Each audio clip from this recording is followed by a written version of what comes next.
So what do you think about my new shirt? I love your new shirt. Craig has been very into collecting metal shirts. I don't know. I've just been really into metal music in general lately, but specifically like 90s death metal, 80s death metal, and black metal. Nice. But the shirt I'm wearing is an Entombed shirt, which is a Swedish death metal band from like the 80s. And it's a Left Hand Path shirt. And if you're an Entombed fan, you know that the singer for this band unfortunately passed away like 2 weeks ago or something. R.I.P. But they make great music. I've been listening to it lately. Oh, when the pandemic is over, we're going to have a corpse paint party, and everyone's invited. So if you're hearing this, our address is... Wow. It's what? Friday the 13th, Part 5, A New Beginnings anniversary today. Oh. We actually watched that last night, which we broke our little rule about not watching the next installment until we record a podcast of the installment we're really overdue on reviewing, because last week was a long one, but we are back and we're gonna be reviewing part 4. But first, is there any other like little tidbits you want to mention?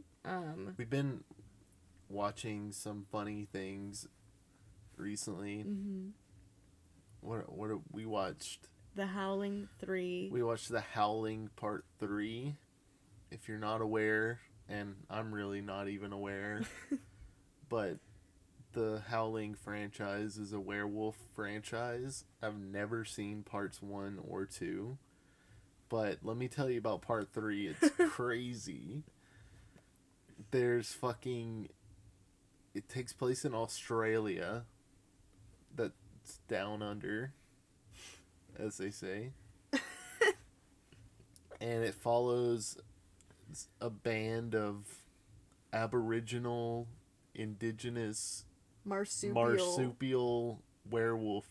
So there are Aboriginal werewolves who... There's this one scene where one of them is like protecting this main group of the main group you follow of werewolves, and he like calls to this werewolf god and paints his skin red and white, and then the werewolf transformation, he turns into like a werewolf with the red and white paint on.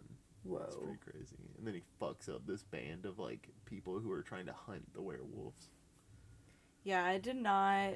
I was working, so I was like I would just catch like glimpses of the movie, and like one of them was the woman had like the main character, I guess, like had like a little fuzzy pouch, and she Ew. gave birth to like a little baby werewolf marsupial type thing. And it was, like, literally the most disgusting thing I've ever fucking seen. It was disgusting. Oh, my God. It looked like someone... It looked like someone shaved, like, pubes that had grown to be, like, 18 inches in length. They, like, shaved someone's pubes that were that long. They were blonde. And just threw them on a pile of, like, latex and Vaseline. Ugh. And That's like, what the effects the look way like. it stretched was just like... Oh, yeah, the skin pouch. Ugh. Yeah, lots of fingering the skin pouch that I wasn't too stoked on, but Ew. the movie was really funny too. There were some scenes towards the end where it just got absurd, and there were like people falling in love with werewolf creatures, making babies with them like left and right. It was crazy. Damn.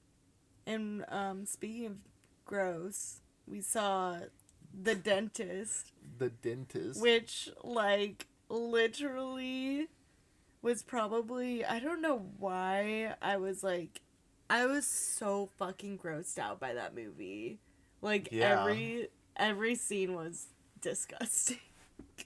There's just something too real and unsettling about your dentist, like, killing you via your mouth. Yeah. Oh, God.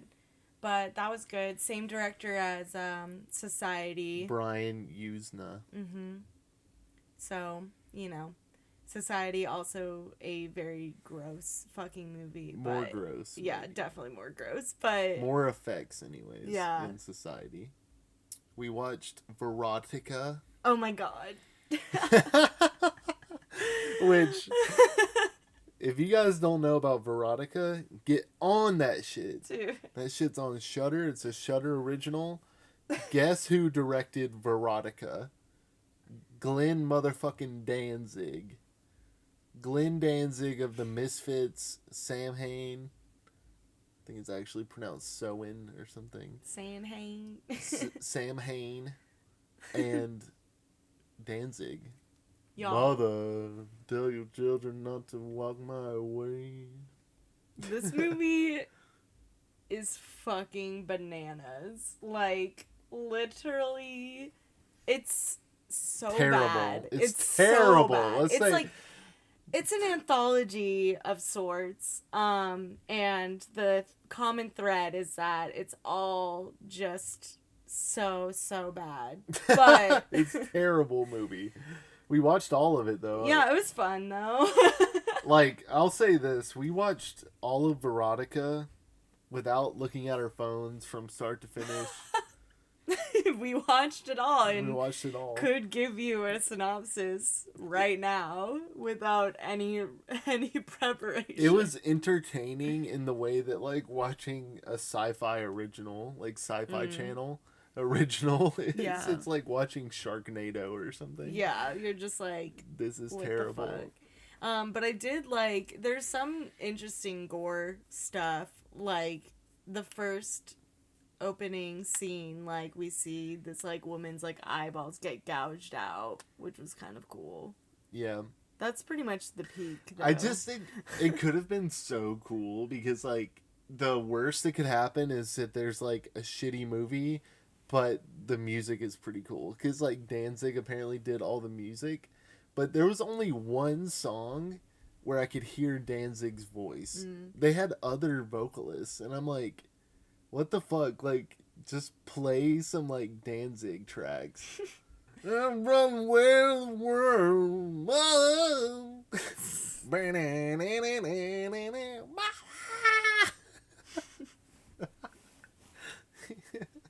We also watched The New Blood, New Beginning. Oh yeah, we watched. What's the New Blood? Why am I thinking New of the Blood New Blood? is a installment in the Friday the 13th franchise, but that's part 7. Oh. We watched Friday the 13th part 5, A New Beginning. Yep. Which follows the movie we're talking about today, which Friday is Friday the 13th, part 4, the final chapter. We've seen it a few times, honestly, and in pretty short, within a year, we've seen it like 3 or 4 times. I would say 4 times. It's really good, yeah. which we'll get into shortly, but we wanted to watch, we've just been itching to watch part 5 because we haven't ever seen it. Mm-hmm. And we know it's supposed to be divisive, so that'll be the next one we do. But yeah, and we're very excited to review that one. As an introduction to this movie, I think you should just listen to this clip of the film critic Roger Ebert talking about this movie upon its release. Yeah, real great. Jason, you can't hear him, you can't see him, he hardly even breathes. He's the latest word in leading men from the geniuses at Paramount Pictures. You get the idea.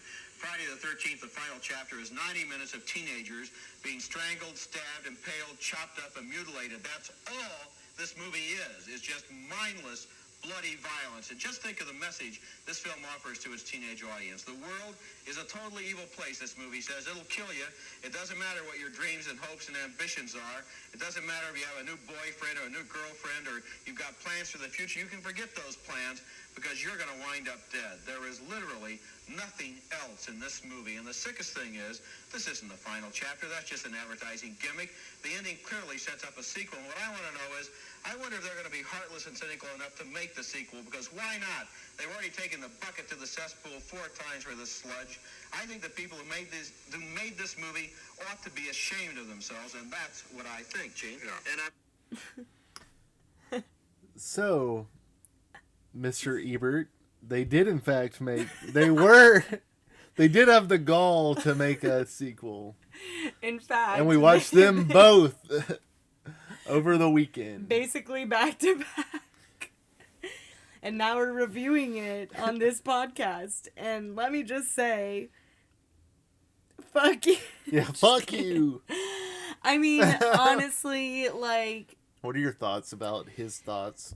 I mean, it's just like, obviously, like, horror movies and slashers in particular aren't everyone's cup of tea, but I feel like, I want to get back to my thoughts in a second, but I was surprised that they also thought that part 1 was trash. Yeah, they thought all of them were trash. Yeah, they go on later to mention that part 1 was trash. Yeah, because trash. I feel like if you were looking at part 1 critically, you could, like, find interesting themes about it. Like, yeah, it's still, like, teens being hacked up, but, like, I don't know. It's, like... It tries to have some semblance of, like, meaning. A plot or meaning with the mother having a motive and such. So this movie came out in 1984.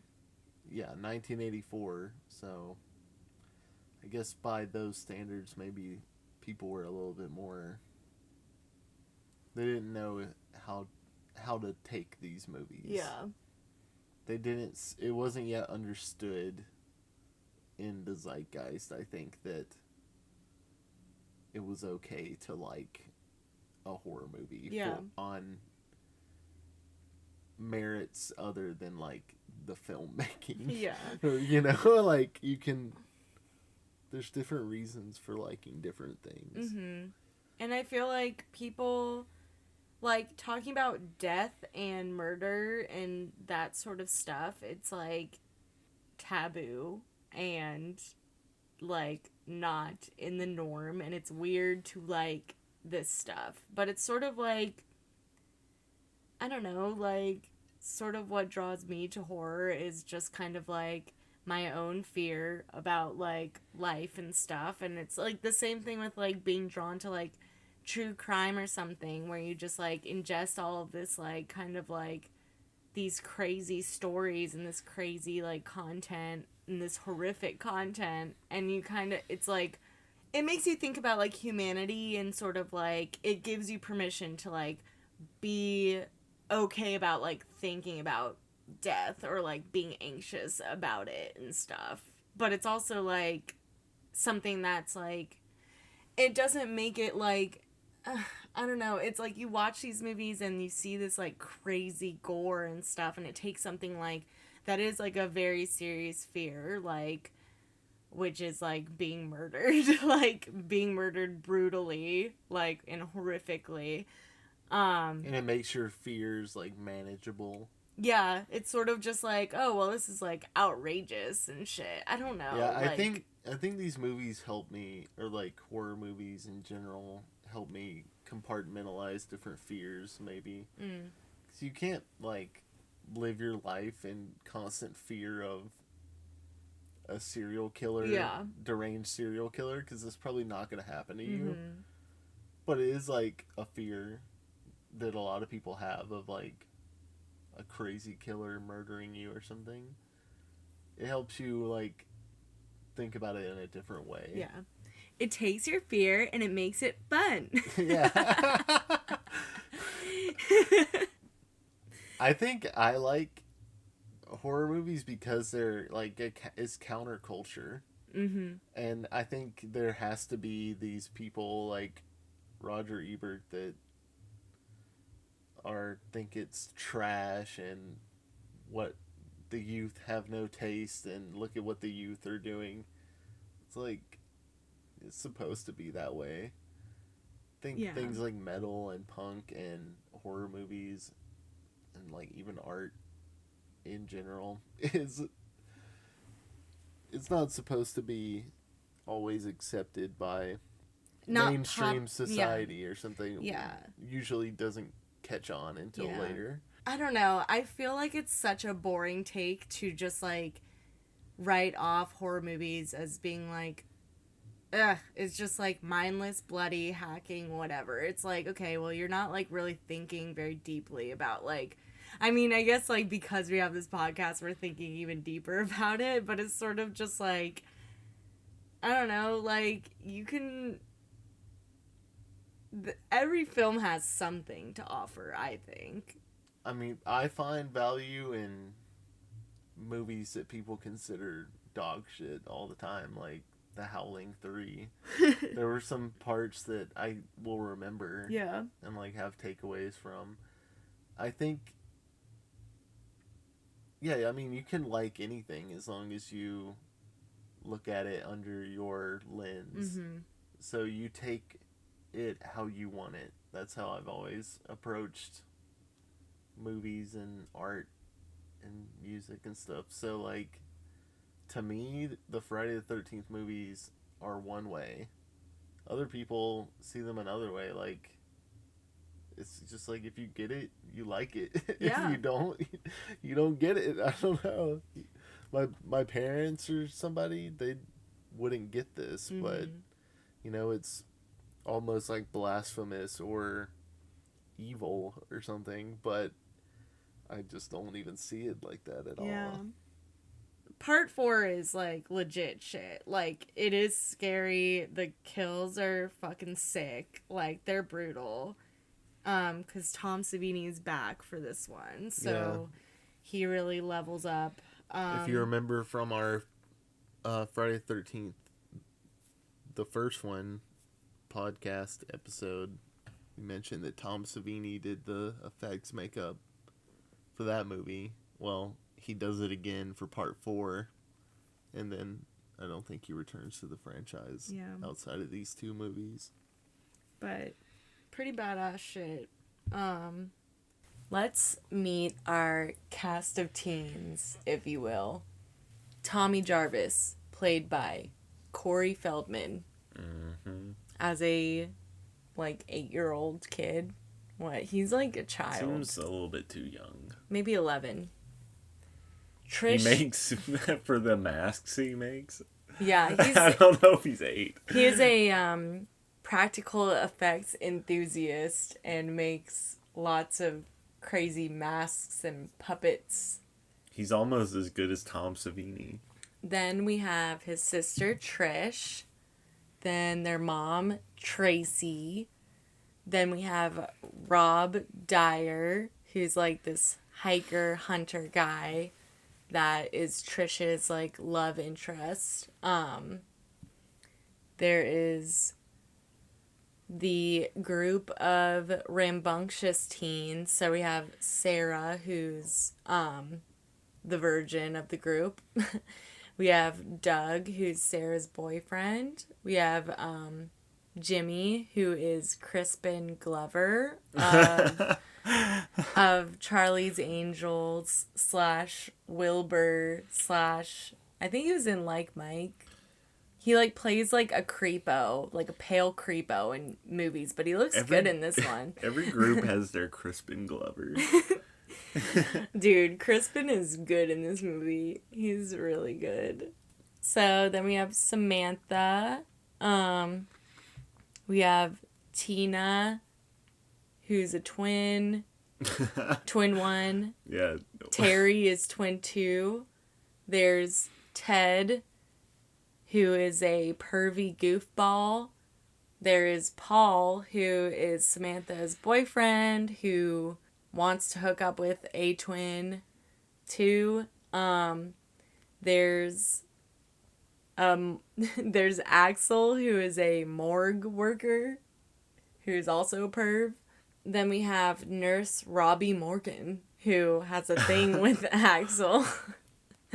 Then we have a hitchhiker who's into bananas, and then we have our boy Jason Voorhees, played by Ted White in this film. That Hitchhiker is the least developed character I think I've ever seen in a Friday the 13th movie. It's she's literally, bananas. does she even say anything? I think she just, she has a sign. She's like hippie. And she's like Hitchhiking with a sign. Yeah. And is eating a banana, but I don't think she and ever then I think says she like anything. flicks off. She flicks off the car because the group of teens like passes by her and they like say Don't pick her rude, up. yeah, they said like Ted says rude shit to her and she's like fuck you, and then let's glaze on through the synopsis. Glaze on through to the other side. Yeah. Yeah. All right, so Mother. Do your best, mother. Mother. The night after the events of Higgins Haven, there is just a swarm of policemen and ambulances cleaning up the aftermath. And we see a motionless Jason covered with a sheet, implying that our boy Jason was killed. And then he gets taken to the hospital where we meet a like kind of scummy morgue worker named Axel, and his whole shtick was he is literally eating like a cream cheese bagel and he like puts it on top of Jason's covered up body, like dead body. And we know where that's been. Yeah. And then he makes like a pervy comment about one of the deceased teenage girls' bodies. He's just like, yeah, like she's hot. Yeah, he brings it up too. He's like, yeah, she's a real looker or something. And then he's like, well, she was. And he's like, no, she still is. She still looks good. I was looking at her. That's like, and we're all like, she's dead. as the audience, like, wow.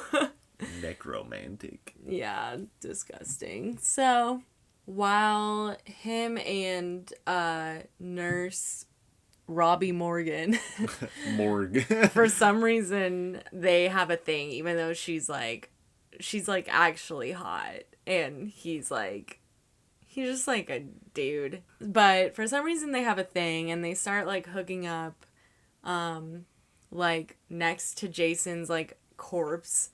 While watching a workout. Oh yeah, there's like an video. aerobic porn situation going on. Booty shaking. Like, it was like 5 women in like 80s aerobic wear. I think like, it was just a workout video that he was just like getting it off. I know, to. but they were like touching their butts together. Yeah, I mean, it was the 80s. Yeah.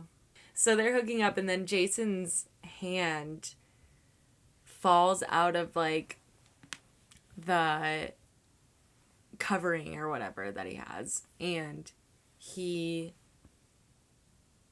touches the nurse and she like freaks out, and then he's like, Axel's like annoyed, so she just leaves and Axel's chilling watching this aerobics video. She left. Guess I gotta jerk it. Yeah. Oh, well, he like puts Guess I gotta Jason... jerk it to that sexy Yeah. dead body over there. Ew. I hate him. He puts Jason's body in like one of those like refrigerator drawers or whatever. And Jason on ice. yeah. They need to have an ice show with Jason in it. That'd be cool. That'd be cool. I would see that. I'd play hockey against Jason. Oh my god. That would be... I didn't even like...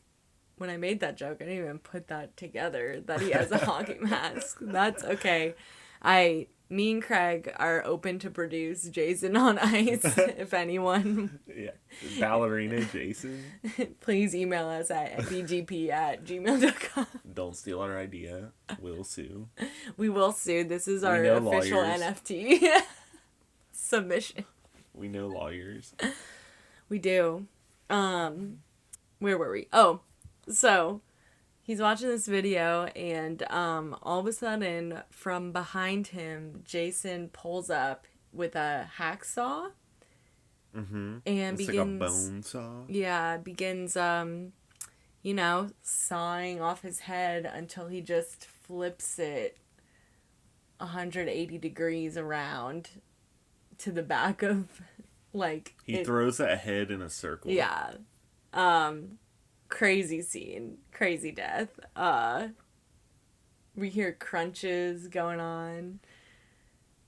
The full Monty, if you will. I like that he didn't just slit his throat, as we've seen 100 times. Mm-hmm. He also twisted his head off. Just completely.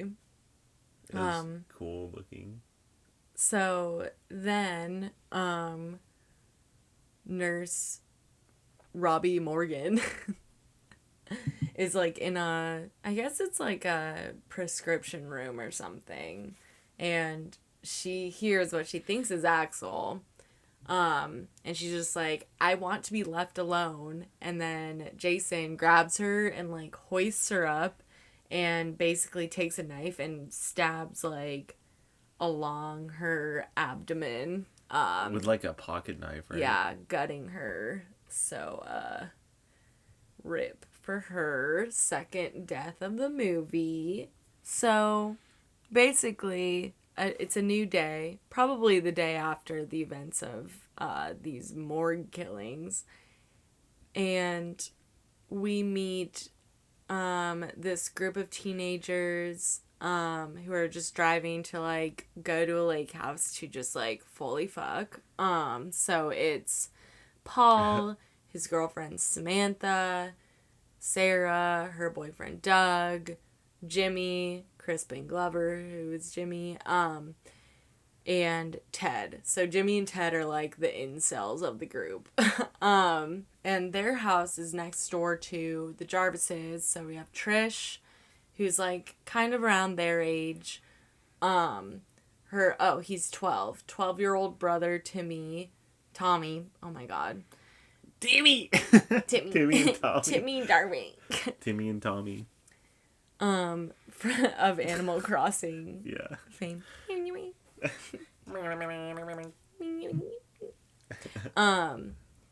And their dog Gordon. Also, I'd like to point out that in Friday the 13th Part 2, there is a character named Mark Jarvis, who is, if you remember, in a wheelchair, gets a machete to the face from Jason and rolls down a set of stairs that's like super long. Apparently his last name is Jarvis, and I'm like...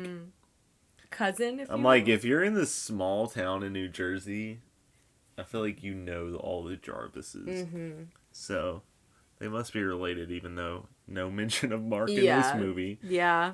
We just get right into the Trish and Tommy show.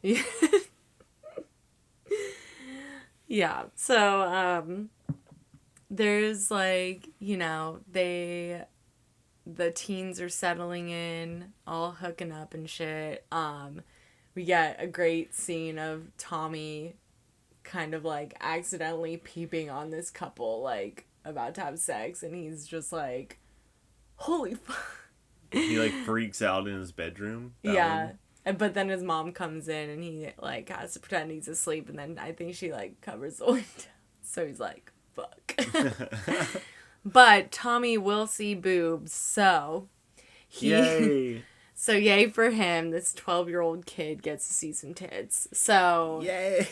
Him and Trish, first these teens, the group of teens go to the lake and they start skinny dipping. When they meet these like twins, like hot twins. And they skinny dip first, I think, and then it becomes like this thing. And then this scene just reminds me of like, we've been watching a lot of Bachelor and Love Island, and I just feel like these twins appearing is such a Bachelor move. Oh my god, it's like, literally guess like... what? There's twins. And then when these twins appear in Friday the 13th Part 4, all of the men who are, like, coupled up, if you will, they're like, ooh, twins. Friday the 13th, Love Island. Love Island. Yeah, basically, like, yeah, I would imagine it's exactly what happened when Rebecca showed up, and all of the boys were into Rebecca, and Shawnice, and the Luke T and Rebecca love triangle that happened for, like, one episode, but Luke T ended up picking Shawnice, so all is well with the world. Too bad Jason had to come in and ruin all their fun. I know, right? Jason's only killing because he can't get coupled up with anyone. Coupled up. So where are we? Okay, so Trish and Tommy happen upon this scene and they're like, yo, Trish, like, you should come to this party / skinny dip. And she's like, she says something like when they ask her to skinny dip, and she's like, I think I'm a bit overdressed. And I was like, come take a swim. I was like, Trish, so lame. And then she's like, okay, Tommy, like, let's get the fuck out of here. And he's like, no. She's like, nah. Okay, Tommy, pick your chin up off the floor. So we got shit to do. Come fix my car. Yeah, so when they're driving back to the house, their car breaks down, and that is when they're helped by a man named Rob Dyer, who we find out later on in the movie is related to Sandra Dyer of Friday the 13th Part 2 fame, the 17-year-old actress, and she was, like, coupled up with, she was, like, in a couple. The hat-wearing hippie guy who smiles. Yeah, and they got impaled by a, what's it called? Spear. Some sort of spear. Shish kebab. Yeah, they got shish kebab. So, yeah, so he's out hunting Jason, or as he initially conveys it, hunting bears. He's bear hunting. Which, if you didn't know, Jason is a bear. Confirmed. Confirmed in multiple movies that Jason is bear-like. Yeah. Jason's a bear. Period. But he's hunting for Jason in the woods, and he's got, like, newspaper clippings that say, Jason killed a bunch of people, and it's got artist rendering of Jason, and it just looks like a toe with some hair on it. The drawing is like a big toe with some hair on it. Yeah. He's like, that's the one drawing he has to, like, look for Jason. Mind you, Jason doesn't look anything like that in this movie. He doesn't. When you eventually see his face. Jason looks different in every And he's wearing a mask, so like, I don't know what this artist rendering is going to help him. Like, just look for the person killing all the teens, and maybe you'll know the guy. They also should have fucking drawn him with a hockey mask on. They should have been like, look out for this, like, 7-foot tall hockey mask wearing. I think what the newspaper clippings might have been from, because they might have shown up in another movie, was the initial drowning, you know, like when he was a child. But we digress. He has them with him, like, he's like using this artist rendering to find a killer. Yeah.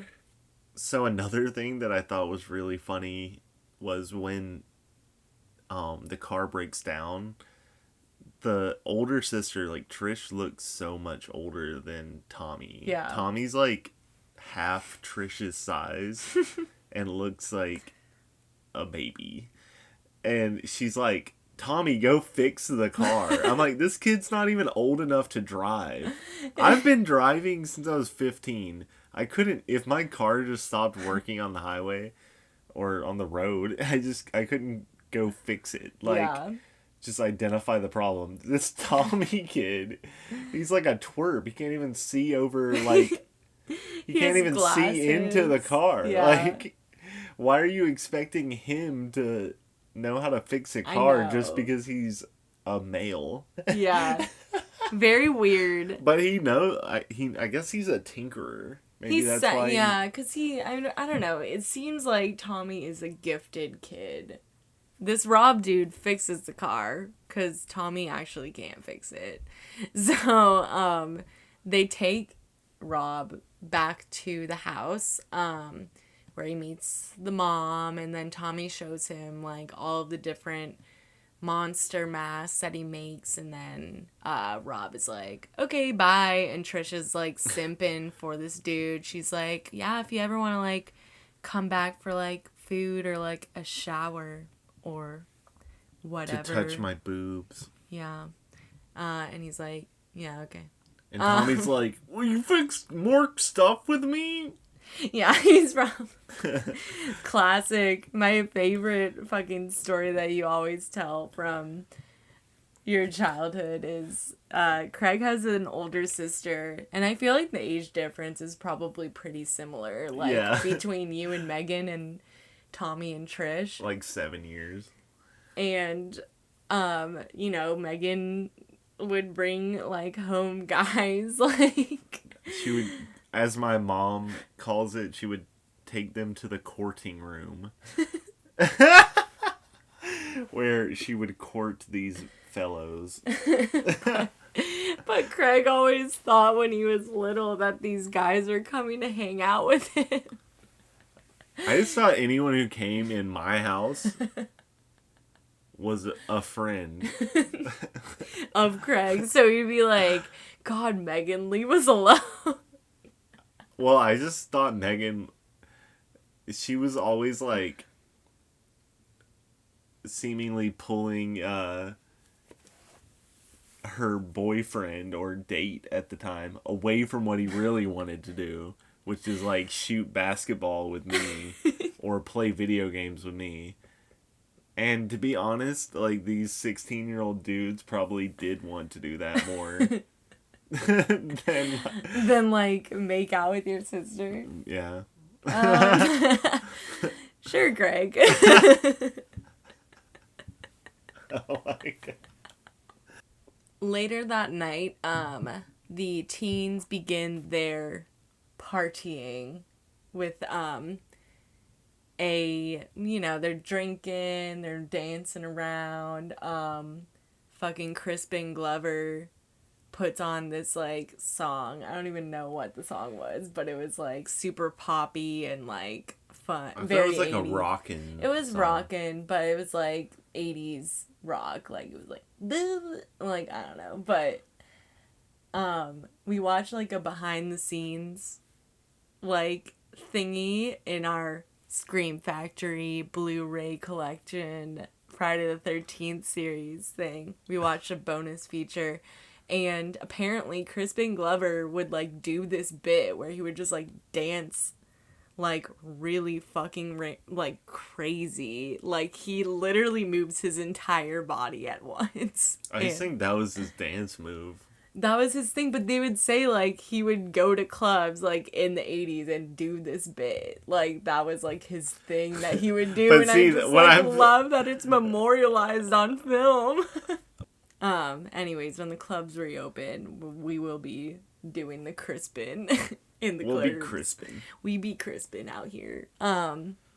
So then, you know, like, they change the music to more slow, dancey vibes, and then they're drinking more. Samantha and Paul, like, who are a couple, so, like, Paul starts kind of, like, having eyes for one of the twins.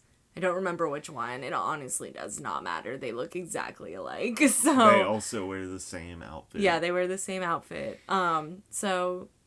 one of the twins Paul has his eye on, and Samantha definitely picks up on that because she's like, I'm gonna go swim in the lake, and then hoping that he follows her. Yeah, and he like doesn't because he's dumb. So she skinny dips. Yeah, she's Mm-hmm. naked. So, and I do think that we do see her boobs. Mm-hmm. So, she's swimming in the lake, and then there's like a little boat, and she lays there for a while, and then suddenly our boy Jason, stabs her from underneath the raft through the back, like through the stomach and back, and she just screams and dies in the boat. So, tough stuff for our girl Tough Samantha. stuff. You know, it's like your boyfriend just is like being a total scumbag, and you just want to like angrily skinny dip in peace, and then your shit gets ruined. Well, she thought that she heard something and that it was him coming for her. But Oh, no, yeah. It was just that bear Jason. The bear. Jason is not afraid of water. Jason's Yeah. kryptonite is not water. Yeah. He loves that water. Yeah, because It's he like- does use it. I mean, like, Jason is like Alan Jackson on the Chattahoochee. yeah. I guess Jason's kryptonite is just like people dressing up. Like, People fucking. no, that wouldn't be If his you fuck near kryptonite. him, he's like triggered. Well, that's like his trigger, but his kryptonite, aka something that causes his demise, would be if someone pretended to be either himself or his mom, Mommy. which we'll get into later. So, going back, Paul, a little too late, goes outside to look for her, and he stumbles upon her.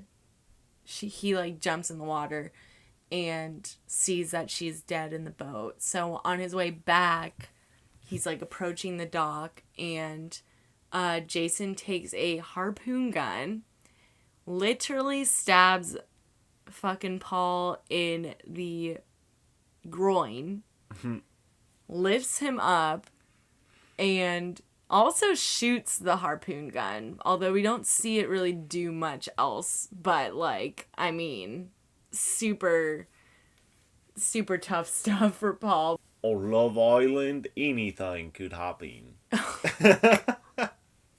Check out our Love Island spin-off podcast coming soon. Let's start a podcast where we just like write and act out, just the two of us, a Love Island slasher. That would be cool. Alright, don't steal our ideas. You pesky listeners. Yeah, this is copyright. We know lawyers. Okay. This is like the second Get 'em, thing. Andy.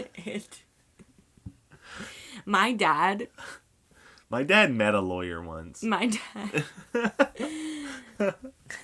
So one of the twins gets bored because no one's interested in her, because like, dude, I even think that like fucking Crispin Glover says like something like, I get the ugly twin. They literally look the same. I'm just like, they are both hot. They're beautiful women. So Haley, I understand you, but there's always an uglier one. but like, what? I don't I'm not understand. even, not that I have ever met twins. I actually know a lot of twins. I don't know any twins. Objectively, one of them's got to be uglier, right? So he's got a point. I would, dude, I could not be a twin. Honestly, they have mental stamina, because it's like, you got like your own insecurities, but then it's also like you've got to have in the back of your mind, because everyone knows this universal truth that like there's a like more attractive twin. It's not necessarily that like you're in a twin, one of you is ugly and one of them is not. It's just like, I don't know. If I don't I know was how a to put it. twin, I would get like a face tattoo or something. Would you?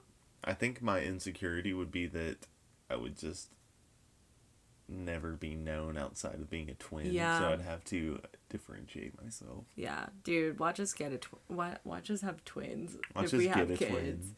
Watch us get twins. How much do twins cost? So Terry, tries to leave the party early, but before she can, Jason grabs her.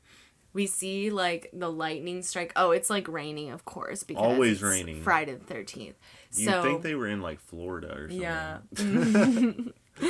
The 4 p.m. thunderstorm. Yeah. So we see, like, a lightning strike, and we see the shadow of her being stabbed with a spear, and then we see her, like, slammed against the cabin.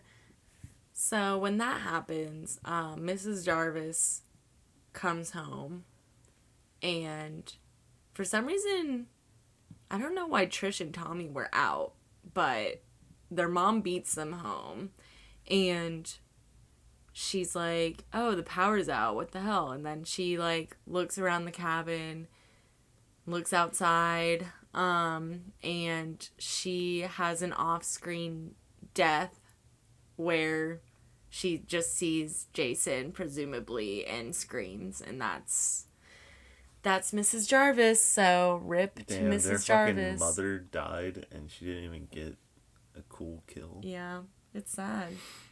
So The woman this who is like gave the first birth to Tommy Jarvis, Yeah.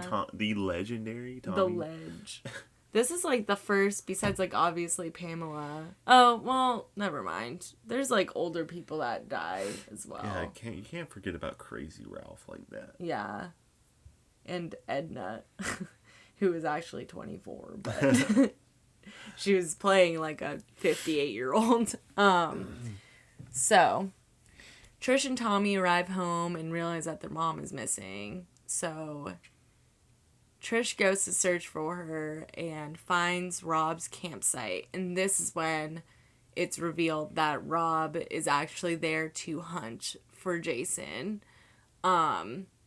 Jason's like, when you think about Jason's main enemies, or like people who know about Jason and are like actively against Jason, they're like obsessed with Jason. Mm-hmm. People become obsessed with Jason and like getting him, like killing him. Jason needs to wear like the t-shirt that says "I love my haters." Jason needs to get one of those like DGK shirts that says like "All my haters love me" or something. Oh my god. Or whatever. It's true.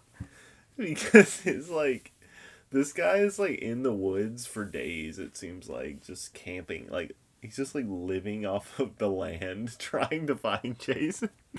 Well, it's not that hard.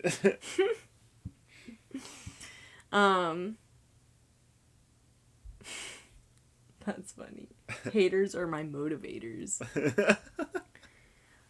I wonder, like, what Jason thinks about while he's on the toilet. Does he read? Jimmy, who is Crispin Glover, and one of the twins have just had intercourse. Coitus.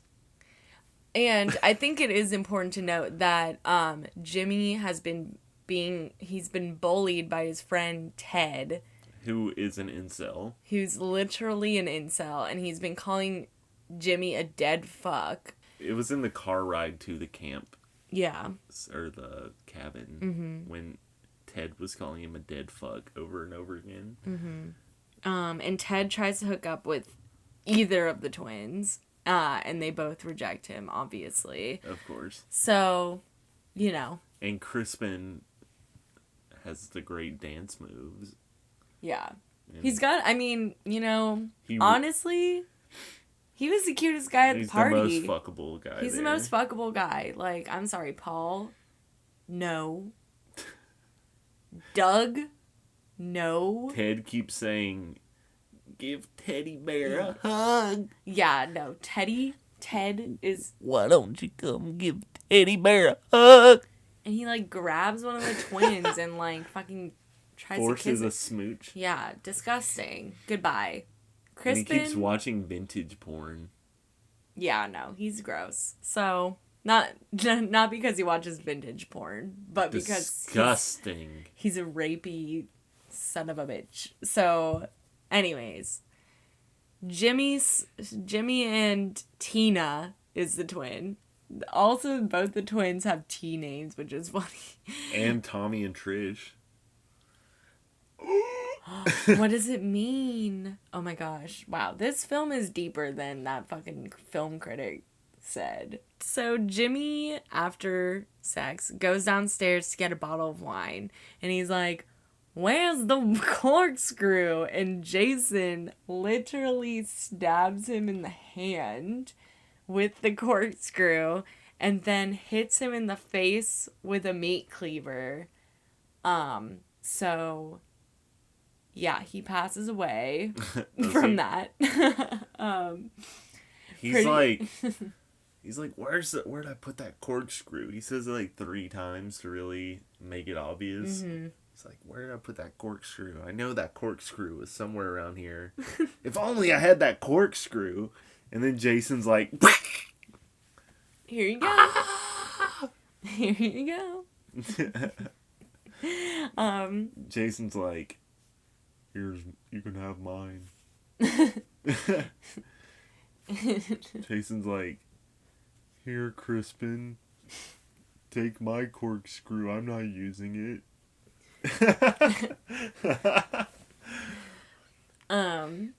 So Tina looks out. She has the twin ESP or some shit because she can sense something's weird. So she looks out the window and she notices that both the twins have bikes, and she sees that both bikes are still there, even though her sister apparently left like a few hours ago. And all of a sudden, Jason is outside of the second story window, and he reaches in, grabs Tina, and hurls her out of the window onto the car where she dies. She just like dies like by being thrown out of a window in slow motion. So pretty cool. There's a lot of slow motion falling out or jumping out of windows in this movie with Tina. Trish does it, and the fucking dog Gordon does it too. Gordon jumps out of a window in slow motion. Don't know what happens to Gordon, but he jumps out of the window, so I think he escapes. Our boy Ted is just vibing high, watching vintage porn, and mumbling to himself. Yeah. And he gets close to the projector screen because when he's walking towards the projector, he's like doing the teddy bear thing again. He's like, give teddy bear a kiss. He's like touching the like projected image of a black and white like burlesque show workers' boobs. He's like, give teddy bear a kiss. So dumb. And then everyone else has like already gotten laid and died at this point. Literally, Ted is basically. Just like, Ted's like, give me anything, and then Jason's like, he stabs Ted. So Ted is like leaning kind of against the projector or the screen, and Jason stabs him from behind in the back of the head, and he falls, so he splits the screen. It's pretty cool. Yeah, the knife, he stabs him in the back of the head through the projector screen, and then dies and falls down. And I guess Jason let go of the knife, and he's pulling the knife that's lodged into his brain down onto the projector screen, shredding it. Yeah, tough stuff for Ted. So then we get our final couple, Doug and Sarah.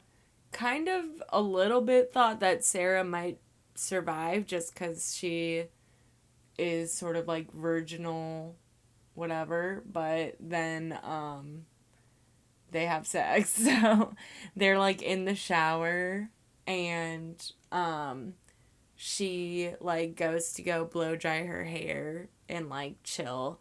And then Doug is like singing, And oh my god, this is so funny. So Doug's singing in the shower, and then Jason goes into the bathroom, and then he's like, "Hey Sarah, wanna sing a duet?" And Jason's probably like blushing under the mask. Jason fucking, it's like one of those showers that has like glass panels. A glass sliding like a glass door. sliding door. So Jason just like through the door, like Through the glass. grabs his head and just like crushes his head against the tile, which was like fucking crazy looking. Yeah, he fucking breaks his fist through the glass and shoves him against the wall. It's crazy. Mm-hmm. And the whole time you just watch his face like impact on itself. Mm-hmm. Like, yeah, pretty. That's good. Practical effects. that's a really good one. What's his name? Tom Savini. No, the character that dies. Doug. So Sarah goes back into the bathroom, finds Doug's body, obviously freaks the fuck out. She runs around. She tries to exit the house to the front door, but it's like weirdly locked. And then suddenly Jason he axes her in the chest with an axe, and she falls backwards and dies. So rip to Sarah. Trish and Rob start to kind of like get worried because they know that Jason's on the loose, and they go to the neighbor's house to investigate, and they see that all of the teens have died. They have passed away.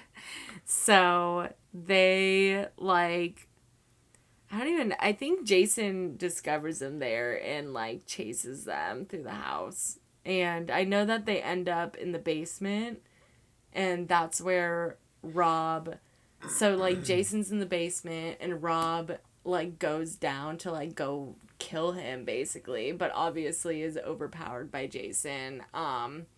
And Jason takes like a pipe of some sort. Oh, wait a second. So there's a big plot point that we haven't covered yet. So which house gets the power? They both do. But there's a scene where you see his hand remove the... Oh, that's the Jarvis's house. So, okay, so their Jarvis's house is out of power. They can't call anybody. Mm-hmm. And then they go... I thought they were going to the neighbors to, like, get help. Because or use the phone or something, because the power was out at their house. Probably, yeah. And that's why they go into the basement, maybe, to check on the breakers. Mm. Yeah. And then Jason kills Rob. Yeah, that would make sense. I don't remember exactly when this happened, but before Trish and Rob reunited, like, at his campsite, Jason stopped at Rob's campsite when he was, like, kind of away, and he, like, broke his gun and shit. Oh, yeah. So... And, like, ripped up his magazine or something. Yeah, so they know that he's out there. Anyways, they're in the basement. Rob is getting hacked to death, screaming, "He's killing me, he's killing me." Help, he's killing me. That's what I would say. Haley, he's killing me. I'd be like, bye. Well, like, he was like, run. Peace out, sucker. He's like, run, Trish.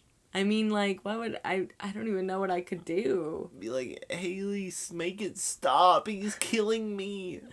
Oh my god, I would be like, Jason, stop. Cute smile, back away slowly. So Trish is like trying to escape. When she goes to escape, Crispin Glover's body is crucified to the door. Yeah, as a little like beaded curtain entrance to the door. It's like Crispin Glover's just like hanging. You gotta push him aside to get in. Mm-hmm. Which is when she just goes upstairs, I think. I think this is when she jumps out of the window. Mm-hmm. So she, like, Jason gets her, like, literally, like, end of the line, dead end, but there's this window. So then she jumps through, slow motion, whatever, like, lands on this, like, dirt patch. And she's just, like, lying there for a second. Jason's, like, looking at her. And then he's like, okay, I'm gonna, like, go downstairs. And I'm gonna go finish the job. yeah. And she gets up. We see Jason rip through fucking Crispin Glover's body, like, the hands. So Crispin Glover is hanging by nails through his hands on the door, so his feet aren't touching the ground. So obviously there's only a little bit of skin between keeping him up in the air. So Jason just, like, walks up to him where he's hung it, like... And a funny thing about Jason is every time he kills someone, he, like, makes them into little, like, installation art pieces. Like, he'll, like, place them around a altar, like a shrine to his mother, or he'll put them in closets, or, like, stab them to walls and shit. He, like, likes to play with the dead bodies, so he hangs Crispin Glover by his hands in the doorway, but then he's like, fuck, I, like, put this in my way, like, I need to leave this door. He's like, fuck, I put Crispin Glover here. So he grabs this Crispin Glover corpse by the shoulders and just shoves him down, and you see the nails rip through his hands, and his body falls to the ground. So gross, dude. And I'm just like, Jason, you didn't have to hang him there, my dude. Very inconvenient.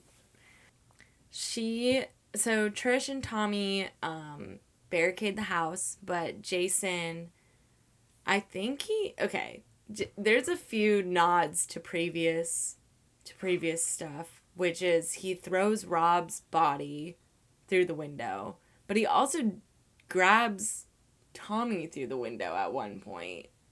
But they Or he jumps at Tommy, but Tommy runs through the window. Through the window, grabs Tommy, like, Lunges literally the at him. same. Oh yeah, and then she hits him with a Ginny. hammer. Mm-hmm. She hits Jason with a hammer while he's holding on to Tommy, and then he lets go of Tommy. Yeah, and they run upstairs, and barricade themselves in Tommy's room, where Jason breaks down the door, basically, and... Well, they close the door, lock the door, and then put, like, an armoire in front of the door. Jason's knocking on the door, fucking twisting on the doorknob, like... Knock, knock. the way I do when Haley's taking too long in the bathroom, and I have to poop. So... he fucking busts through the door and then just quickly pushes the armoire away and then breaks in easily. And the whole time they're just watching him do this. Yeah. And then I think Trish, like, hits him in the head. Trish gets a lot of, like, I will say, like... Does she hit him in the head with a TV and then he falls to the ground? That's it. Yeah. She gets a lot of good hits in at Jason. She shoves a CRT TV over his head and it like explodes on his head, and then he falls back, passed out, and then he's like in the entryway to this bedroom, just lying on the ground, maybe dead, maybe passed out.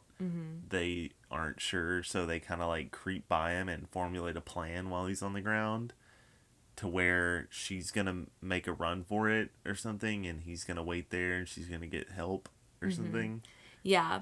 But as she's like walking by, Jason grabs the axe that's like lying next to him and swings, but he misses her narrowly, and then chases her through the house.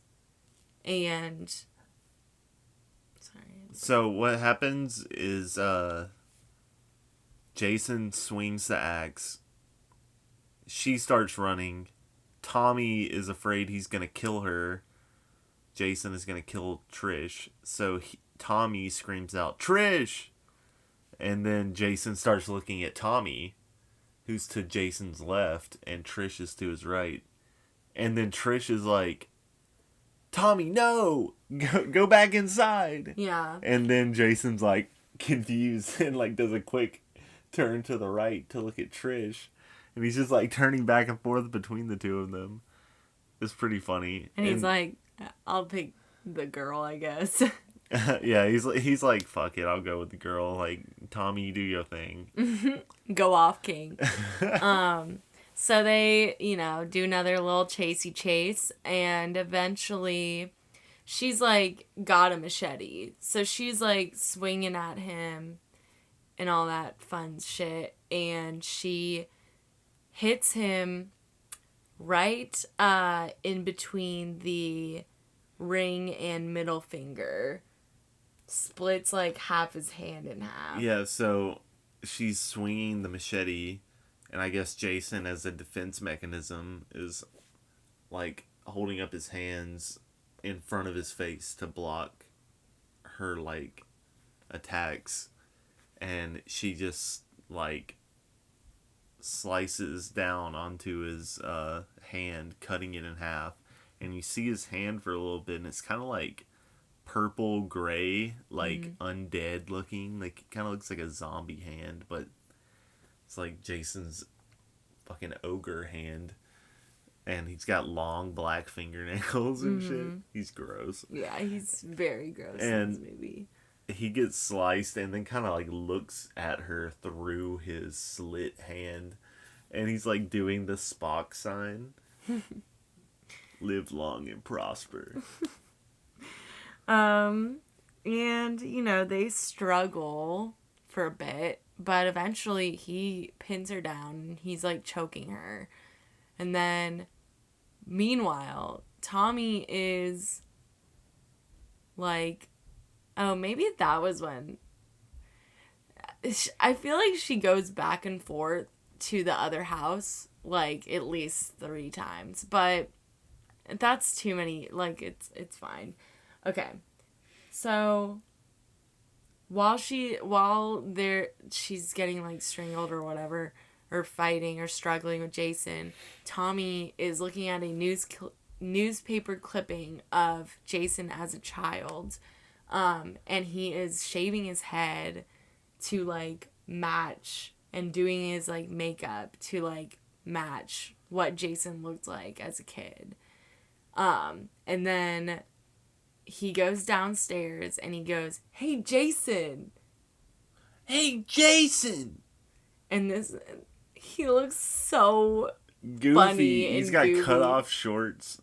He's bald, but with like a little bit of stringy hair. He's like a little kid. Hey, Jason! The cut off shorts, the shorts are so short. It's just like, he looks so nerdy. It's so funny. And then Jason's like, her? And he just like walks toward him. So that's like another, like, when I said earlier, like, Jason's kryptonite is just like people pretending to be like him or his mom, and Tommy was pretending to be him. Jason's just gullible as fuck. Like, Yeah. anytime you pretend, he just has to believe it. He's so dumb. He's just like, Jason, I'm you. And Jason's like, oh. Like, obviously that's not you, Jason. Like, do you have no conception of your own ego? Like, And he's approaching Tommy, and he gets like pretty close to Tommy, and then Trish from behind smacks the mask off of his face with the machete. And we see like his face is so fucking disfigured and so fucked bad up at this point.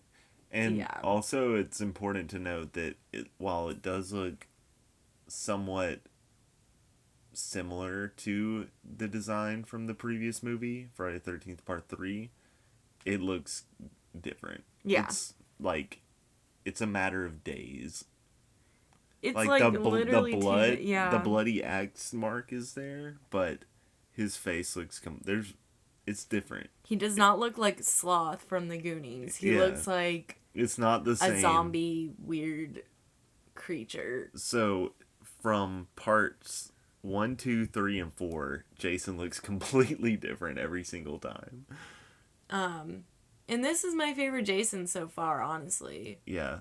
You mean the way, like, the actor is, or the look? Both. Honestly. Same. So he's looking, and then Tommy jams the machete into his head, and Jason falls, and then... Yeah, I think he's kind of, like, distracted when his mask gets knocked off, and that gives Tommy an opportunity to hack his face. Yeah. And Jason falls to the ground, and as his face is landing to the ground, the machete is still lodged into his face, and the handle of the machete hits the ground first, and then the gravity of the face against the machete on the ground slides Jason's face down the length of the machete, and his eye, like, twitches, and it's, like, slicing deeper into his skull. It's so gross. It's so gross. We got to see an extended version of that scene because of our, like, Blu-ray features. It was really fucked up. Yeah. Super nasty. And then Trish and Tommy embrace, but Tommy notices that Jason's hand starts moving, and he grabs the machete and he just, like, stabs him over and over. He's like hacking him to death, and he's just like, die, die, die, die, die, Die! Die! Die! And Trish is like, Tommy! She's, like, screaming. She's like, oh, Tommy! She's like, let him live. I know, like, so weird. I'd be like, yeah, kill him, kill him, kill him. One more time. Let me get a turn. We go straight to the hospital, and Trish is like, you know, being evaluated, and she's like, yo, where's my brother, or whatever.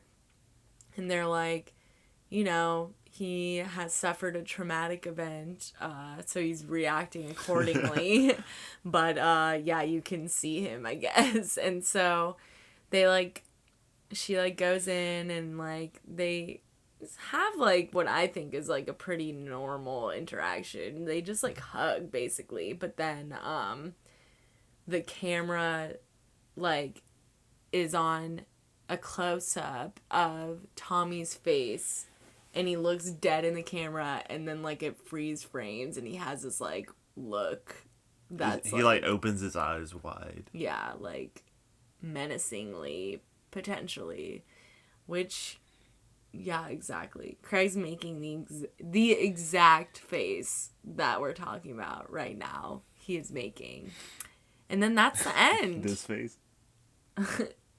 That's Jason's face. So that is the end of that's the end of the whole series. So that is the final chapter. Kidding. The final chapter. So we've been reading this book and spinning this tale that is Friday the 13th. But as all tales come to an end, this one does too. And this is the final chapter. Yeah, so... Just kidding. There's 8 more movies. Yeah, there's never... It's never done.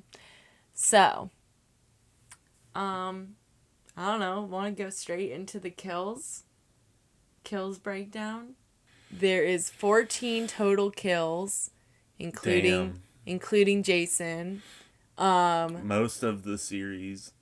Yes, the most we have so far. I think they just go up. Each movie has more kills, I'm pretty sure. Mm-hmm.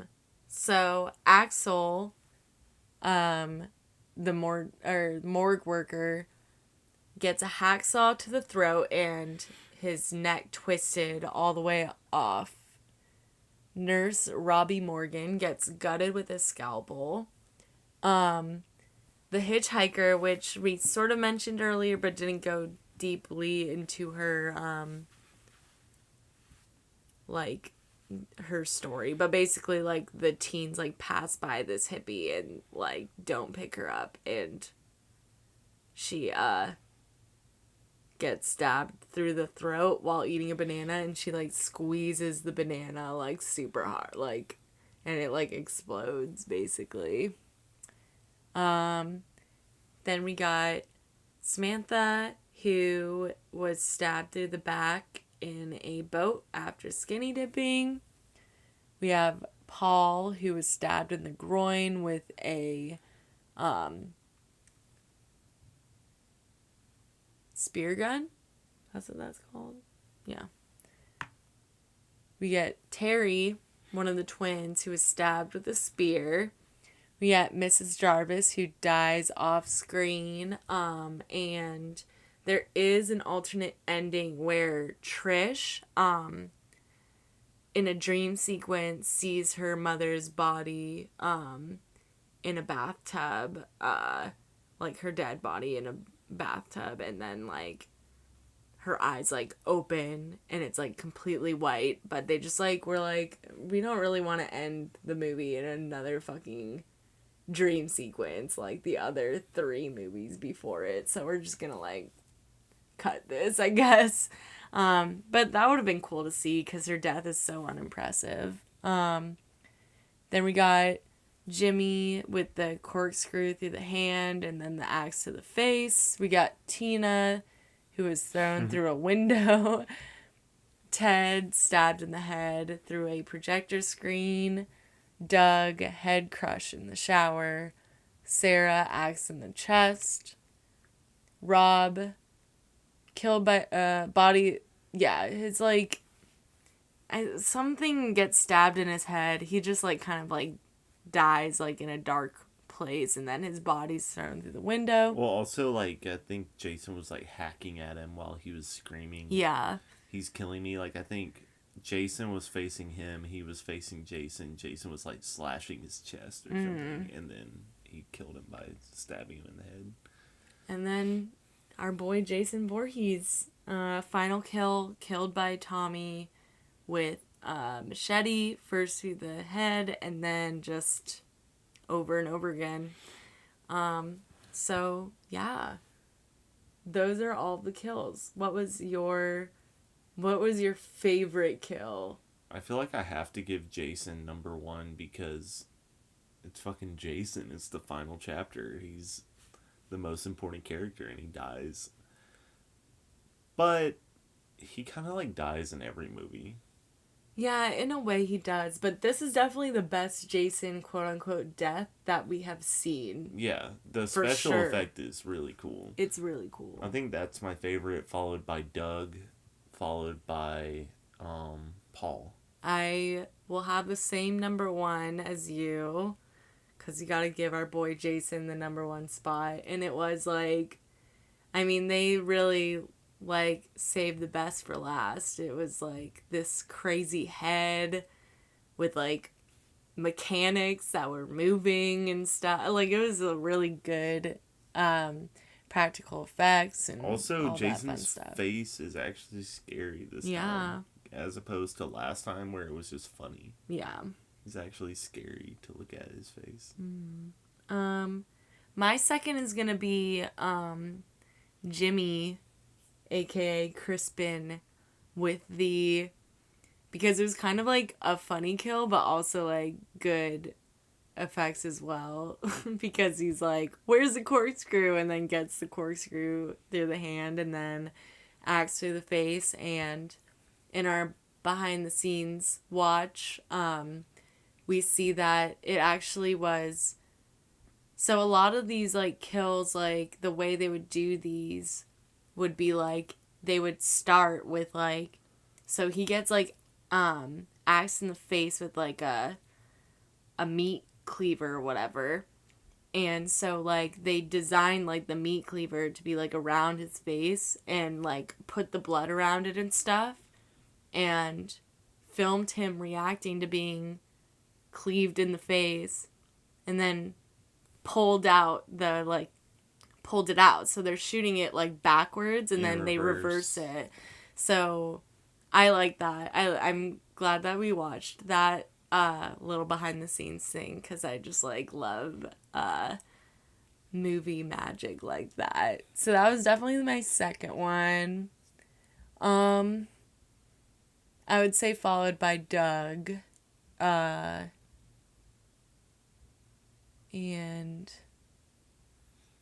I would also just like to give a shout out to the Hitchhiker, who the character has like no speaking lines basically, and doesn't matter at all, but the knife going through the neck and the banana squeeze is funny. Yeah, it's a classic. Tom Savini's like move is to have things being pierced through the skin, I think. The like prosthetic neck. It must be a hard thing to do, so he probably likes to do it a lot. Or like he likes to show off his skills by making a convincing through the chest or through the neck stab. Definitely my favorite one that we've seen to date. Like so far that we've reviewed. Like I would say this is like we get very good hockey mask Jason action. Peak Jason. The best Jason we've seen so far. He's like sort of corpse vibes, sort of just like giant silent man. And the character, like, I feel like I like that we like travel to like a hospital. We like go to this like cabin like the Jarvises live in, and then also like this house right next to it with these like rowdy teens. I did like all of the like teen characters. Like I felt like there's some like they're like definitely weird, and they're not like obviously like fully developed characters, but like I don't know, I like Crispin Glover and the twins and Sarah. I mean, Doug is kind of forgettable, but yeah, and I like the Jarvis family. I really liked that the like final two were like a brother and sister. And yeah, I mean, like, yeah, I really love this movie. I think it's great. It's like fun. It's silly at times. The gore is legit. And yeah, those are my thoughts. What are your thoughts?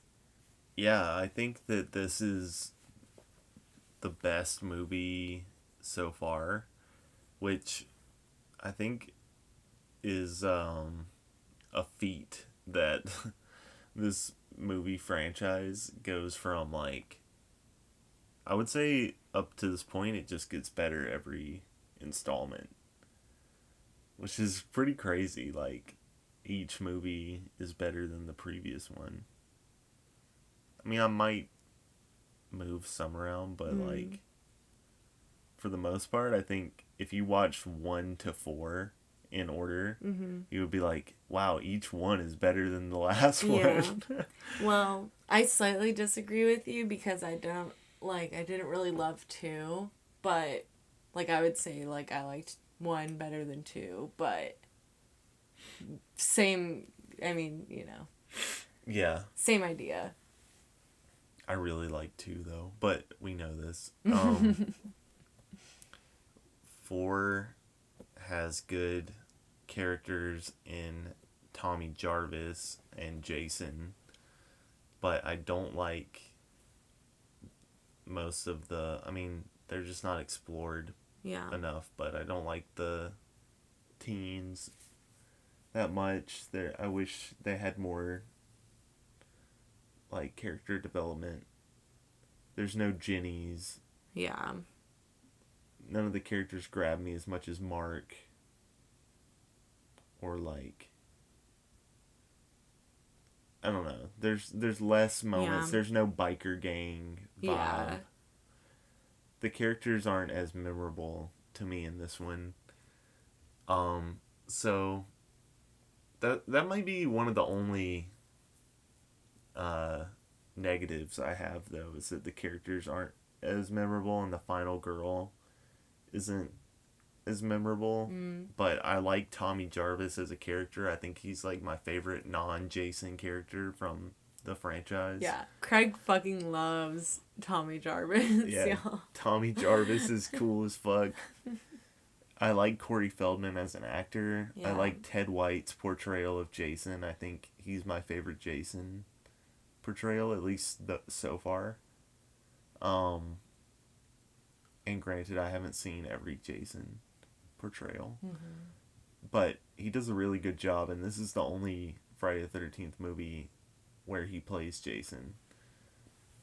And I think this one is actually scary, whereas I don't know if I would consider all of the other ones scary. Yeah. Maybe Yeah. the first one and this one are scary in tone. Mostly. Because there's less funny moments, right? Like, Yeah. part 3 is kind of like 80s campy Yeah. to the extreme, like big budget 3D movie. And this one's more serious, maybe. Yeah. Yeah, I think it just does the most right out of all of the movies we've seen so far, but some of the other movies have more standout moments, like in cinematography or storytelling. There's great kills from all of the movies.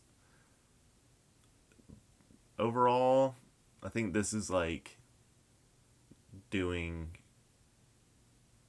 pretty good, like, by Friday the 13th standards so far, you know? So, I think that where this movie excels is in the special effects makeup, the gore from Tom Savini, of course, the atmosphere, Jason's portrayal, and the kills, but that kind of goes along with the gore, and just the fact that it is going for like a more, I don't want to say original, but the introduction of Tommy Jarvis is like important to the series. It tries to do its own thing with bringing in that character, who is then in the next 2 movies as well. Yeah. The second most recurring character besides Jason. Yeah. And Pamela. So third, I guess. Yeah, man. So what do you want to do? What rating system do you want to do for this one? Why don't we do, out of 103 strands of hair left on Tommy Jarvis's bald head at the end of Friday the 13th Part 4, the final chapter. 100. Okay, yeah, I like that. Okay, for reasons of all of the shit that we just talked about, I would give this, out of 103 strands of hair on Tommy Jarvis's head, I would give this probably like 90. 90 strands of hair? Yeah. That's a lot of those strands of hair that he has left on his head at the end of Friday the 13th Part 4, the final chapter. I do love this movie. It's definitely my favorite that we've seen so far. As y'all know. So, yeah, I'm gonna give it I always give these movies a high rating because I like all of them. So, Same. Well, besides part 2. But I did like it, but I just didn't give that one that high of a rating. But what about you? So, out of 103 strands left on Tommy Jarvis's bald head at the end of Friday the 13th Part 4, the final chapter, I would give this movie, I want to give it 90 too. 90 as well. So 90 plus 2. So I want to give this 90 plus 2 strands of Tommy Jarvis's hair left on his bald head at the end of Friday the 13th Part 4, the final chapter, out of 103. So I also really like this movie. Friday the 13th Part 4, the final chapter, is definitely I would say, a highlight of the series. And up until this point, I think we could agree that it's the best movie in the franchise. Yeah. Out of the 4 that we've watched. If I were going to recommend someone, if they were going to just watch one Friday the 13th movie to get, if they're like, recommend me a Friday the 13th movie that encapsulates the entire series, it would be this one. Yeah. And it's funny because it's called The Final Chapter, but really it's just the middle of the series. Yeah, basically. Yeah. We're at the slightly less than halfway point, depending 1/3. on where you cut off. Depending on where your cutoff is. If your cutoff is at Jason Takes Manhattan, then you're at the halfway. If your cutoff is Freddy versus Jason, you're a little bit less. Yeah. So, yeah. Fuck yeah. Friday the 13th. Final chapter. Yay. So, the next movie that we're going to be reviewing is Friday the 13th, A New Beginning. So, we had the final chapter. Now we're going to start fresh with a new beginning. And will Jason be in this rendition?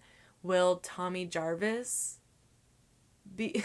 Will this continue the streak of increasingly better movies in this franchise? Or will it fall flat as a one-off experiment? concept? As a one-off experiment that went nowhere and was quickly forgotten about and retconned in the part 6. Only time will tell.